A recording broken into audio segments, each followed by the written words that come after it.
Hey, it's John here from Planet KAMBO. In this video, I want to talk a little bit about how KAMBO actually works, because I think there is a common misconception in the way that KAMBO works.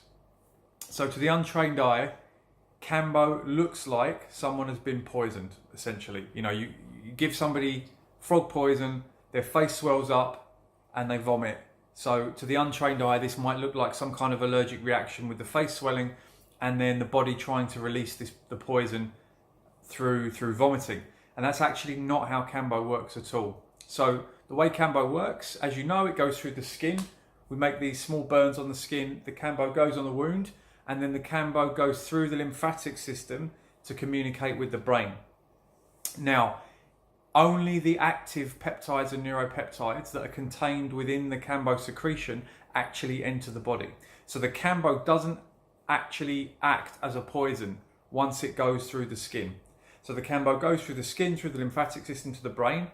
In the brain, you have these receptors, and then in the KAMBO, you have these peptides, and the peptides are like keys, the receptors are like locks, and then they fit together. Now, you can look up online, if you just Google KAMBO peptides, you can find out all the different peptides that there are in KAMBO and what they do. But essentially, KAMBO is a messenger. The peptides are messengers, and they communicate with the brain. They tell the brain what to do, but actually it's the brain itself that creates the whole process.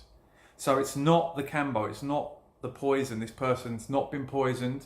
That's not why they're having this reaction. Actually, the brain itself is creating this reaction. The brain itself is creating the face swelling. It's creating the vomiting. It's creating the fever-like symptoms. So the brain is actually totally capable, the brain and the body is totally capable of doing a KAMBO process on its own. All of the things that it does, it can do anyway. And what the KAMBO does is, as I said, it's just a messenger, and it just tells the body to go into this healing process.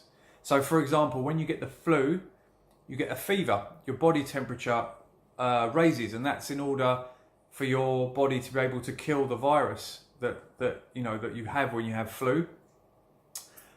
When you get very, very sick, if you have food poisoning, sometimes you might vomit bile. So again, this is another way the body uses to flush out toxins. So the KAMBO process is a natural process that the body and the brain can do itself. The KAMBO is just a messenger, and the KAMBO really just tells the body to go into this healing process. And then the body and the brain itself, they make this process happen. You go into, we call it the KAMBO fever. You get very, very hot and cold sometimes. The vomiting happens. Sometimes the bowels can flush out. And this is a completely natural process. It's not because you've been poisoned.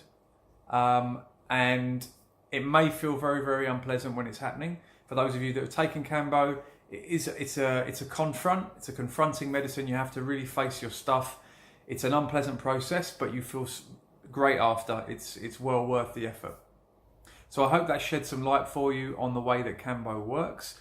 As you can see now, KAMBO does not act as a poison when it enters the body. It's the peptides and the neuropeptides that communicate directly with the brain, and KAMBO is essentially just a messenger. If you'd like to find out some more information about KAMBO, then please check out the planetkambo.com website. We also offer practitioner training. So I've put a link in the description below this video. If it's something that you feel like you might want to learn for yourself, to heal yourself and other people, then check out the practitioner training. That's all for now. And I hope you learned a lot today, and I'll see you in the next video.